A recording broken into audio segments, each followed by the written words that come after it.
Dis papa, pourquoi ce sont des serveurs Linux qui tournent dans le cloud ? On a vu les mainframes, on a vu Unix, on a vu la guerre commerciale qui a fragmenté tout ça.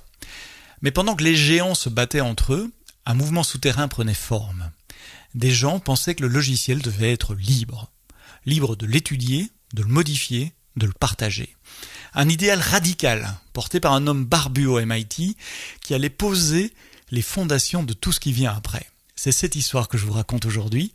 Alors dis papa, pourquoi les serveurs dans le cloud, ils sont sous Linux ? Aujourd'hui, épisode 4, un nouvel espoir. Le podcast AWS en français. Sébastien Stormac. Dans l'épisode précédent, on a vu les géants de l'informatique se déchirer autour de Unix. Chacun sa version, chacun son processeur, chacun son royaume. Pendant ce temps, une révolution silencieuse se prépare. Pas dans les laboratoires de recherche, pas dans les universités, dans les bureaux, dans les garages et bientôt dans les chambres d'étudiants. L'ordinateur personnel est en train de tout changer. Car le 12 août 1981, IBM dévoile le Personal Computer, le PC. Le prix de l'époque, 1565 $ pour le modèle de base, 4,7 MHz, 16 kilobits de RAM, pas de disque dur évidemment. C'est cher, mais c'est une fraction du coût d'un mini-ordinateur. Mais le vrai coup de génie, ou la vraie erreur, selon le point de vue, c'est la décision de Don Estridge et de son équipe à Boca Raton, en Floride. Pressés par le temps, ils font un choix radical. Au lieu de concevoir chaque composant en interne, comme IBM le fait d'habitude, ils assemblent le PC à partir de composants du commerce. Le processeur Intel 8088, le système d'exploitation de Microsoft, le PC-DOS, les cartes d'extension, tout est disponible sur étagère. Et surtout, IBM publie les spécifications techniques du PC, c'est-à-dire les schémas des circuits, les interfaces, les protocoles, tout est documenté dans un manuel technique que n'importe qui peut acheter. IBM pensait que sa marque suffirait à protéger son marché. Erreur monumentale. Parce qu'en novembre 82, à peine 15 mois après le lancement du PC, Columbia Data Products livre un premier clone compatible IBM PC. Mais le vrai coup de tonnerre vient de Compaq en mars 83. Le Texan lance le portable, un PC compatible IBM, transportable, si on considère que 13 kilos, c'est transportable. L'équipe de Compaq, menée par Rod Kenyon, a réussi l'exploit de faire un reverse engineer du BIOS d'IBM, le seul composant qui était propriétaire, en utilisant une technique de clean room. Une équipe lit le code du BIOS et rédige des spécifications fonctionnelles. Une autre équipe écrit le nouveau BIOS à partir de ces spécifications sans jamais voir le code original. C'est légal, c'est imparable. En quelques années, des dizaines de fabricants produisent des PC compatibles IBM. Dell, Gateway, Packard Bell, Acer. Et le PC devient un commodity hardware. Les prix s'effondrent, la concurrence se fait sur le prix et les performances, pas sur l'architecture, puisque tout le monde a la même. C'est exactement l'inverse du monde Unix, où chaque constructeur verrouille ses clients sur son matériel propriétaire. Et cette démocratisation, je l'ai vécue de l'intérieur. Mon premier PC, c'était un 286 en leasing par l'entreprise de ma maman. Un ordinateur professionnel qui atterrit à la maison. C'est comme ça que le PC est entré dans les foyers, pas par la grande porte, souvent, mais par le bureau. En octobre 85, Intel lance le 80386, le premier processeur 32 bits de la famille x86. Et c'est un saut technologique majeur parce qu'il a un mode protégé avec mémoire virtuelle, donc chaque programme tourne dans son propre espace de mémoire, isolé des autres. Il a un adressage 32 bits qui permet d'adresser une mémoire adressable de 4 GB, incroyable pour l'époque, contre 1 MB pour le 8086. Et puis il y a du vrai multitâche matériel, le processeur peut basculer entre plusieurs programmes. Et donc pour la première fois, un PC a les capacités d'un mini-ordinateur. Le 386 peut faire tourner un vrai système d'exploitation multitâche et multi-utilisateur, pas un jouet comme MS-DOS, c'est vraiment un outil professionnel. Alors retenez ce processeur, parce que c'est sur ce 386 qu'un étudiant finlandais écrira 6 ans plus tard les premières lignes d'un certain noyau. Le hardware est démocratisé. N'importe qui peut acheter un PC puissant pour quelques milliers de dollars. Mais le logiciel, lui, il reste prisonnier. Et ça, un programmeur du MIT trouve ça inacceptable. L'histoire commence par une imprimante. Au laboratoire d'intelligence artificielle du MIT, au début des années 80, les chercheurs utilisent une imprimante Xerox, la marque standard de l'époque. La machine a un défaut agaçant, elle bourre le papier régulièrement. Avec l'ancienne imprimante, un programmeur du labo avait modifié le logiciel pour qu'il envoie un message à tous les utilisateurs quand le papier se coinçait. C'était simple et efficace. Mais la nouvelle version de Xerox est livrée avec un logiciel propriétaire. Le code source n'est pas disponible. Richard Stallman prend son téléphone, il demande le code source à Xerox, refus. Il contacte un chercheur de Carnegie Mellon qui a accès au code. Le chercheur refuse aussi parce qu'il est lié par un accord de non-divulgation. Et pour Stallman, ça c'est une trahison. Pas une trahison personnelle, une trahison du principe même de la communauté du programmeur. Depuis les années 60, les chercheurs partageaient librement leur code. C'était ça la norme. Et voilà que le logiciel propriétaire détruit cette culture. Alors qui est ce Richard Matthew Stallman, RMS pour les initiés? Il est né le 16 mars 1953 à Manhattan, programmeur brillant, barbe hirsute, personnalité intransigeante. Il travaille au laboratoire d'intelligence artificielle du MIT depuis 1971. Le 27 septembre 1983, Stallman pose un message sur le newsgroup Usenet Net Unix Wizards et Net Usoft. Le sujet, c'est New Unix Implementation. Le message annonce le projet GNU, un acronyme récursif. GNU is not Unix. GNU, ce n'est pas Unix. L'objectif, c'est de créer un système d'exploitation complet, compatible avec Unix, mais entièrement libre. Le message disait « Starting this Thanksgiving, I'm going to write a complete Unix-compatible software system called GNU and give it away for free to everyone who can use it. » À partir de Thanksgiving, je vais écrire un système compatible Unix qui s'appellera GNU, qui sera gratuit, que je distribuerai gratuitement pour n'importe qui souhaite l'utiliser. Quelques mois plus tard, janvier 1984, Stallman quitte son poste au MIT pour se consacrer à GNU à plein temps. Il ne veut pas que le MIT puisse revendiquer la propriété intellectuelle de son travail. Mais il garde un bureau et un accès aux machines du labo, un arrangement qui durera ainsi pendant des années. En mars 1985, il publie le GNU Manifesto dans le fameux magazine Dr. Dobbs Journal. C'est un texte fondateur, à la fois technique et philosophique, qui pose les bases du mouvement du logiciel libre. Stallman y distingue free as in freedom, libre, de free as in beer, gratuit. Le logiciel libre, c'est pas une question de prix, c'est une question de liberté. La liberté d'exécuter, de copier, de distribuer, d'étudier, de modifier et d'améliorer le logiciel. Le 4 octobre 1985, à la fin de la même année, il fonde le Free Software Foundation pour soutenir le projet GNU.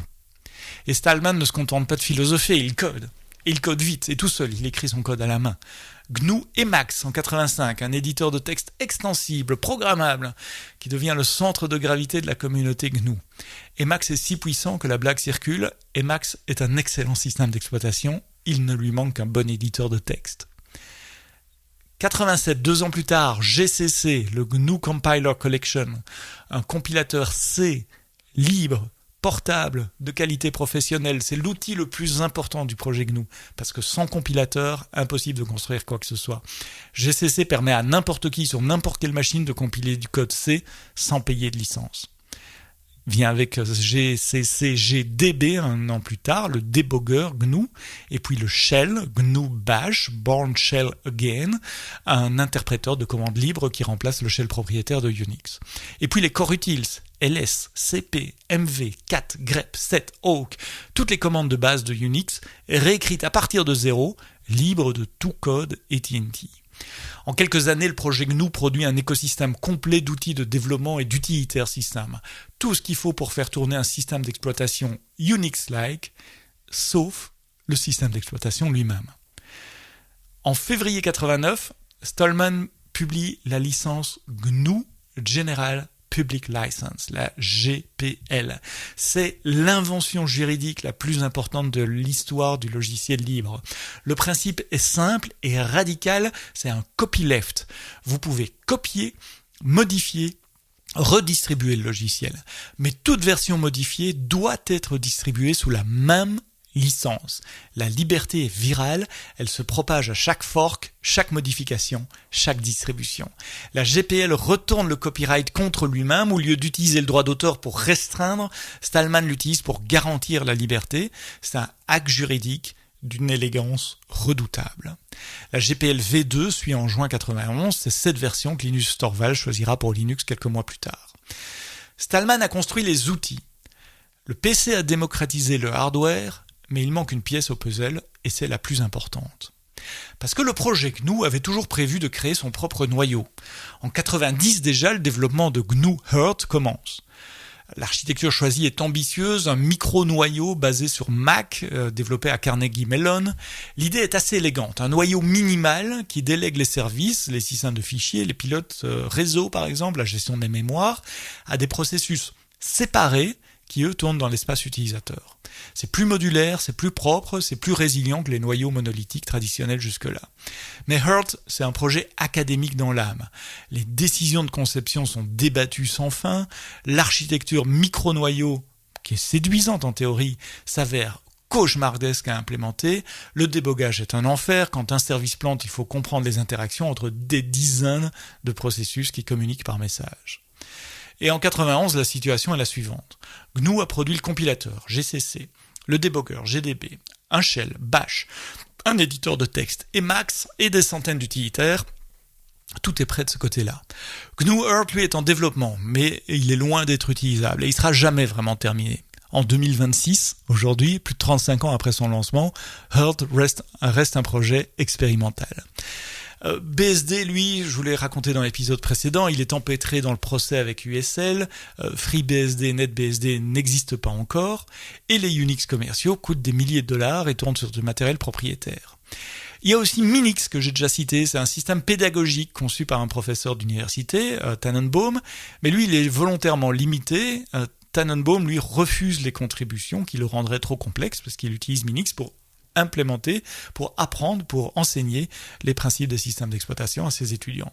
Et donc il y a un vide béant, il y a des millions de PC 386 dans le monde, il y a un jeu complet d'outils GNU libre, une communauté de développeurs qui rêve du libre, qui a conçu le libre, et il n'y a aucun noyau pour assembler le tout.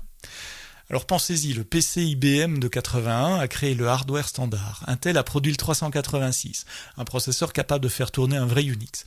Les clones font chuter les prix. Stallman a construit tous les outils, le compilateur, le shell des utilisateurs, et la GPL surtout a créé le cadre juridique pour que le code reste libre. Donc toutes les pièces sont sur la table, il manque qu'une personne pour les assembler, quelqu'un avec un PC 386, du temps libre et l'envie de faire tourner Unix sans devoir payer une fortune. Et c'est en août 91 que ça se passe à Helsinki en Finlande. Cette personne existe.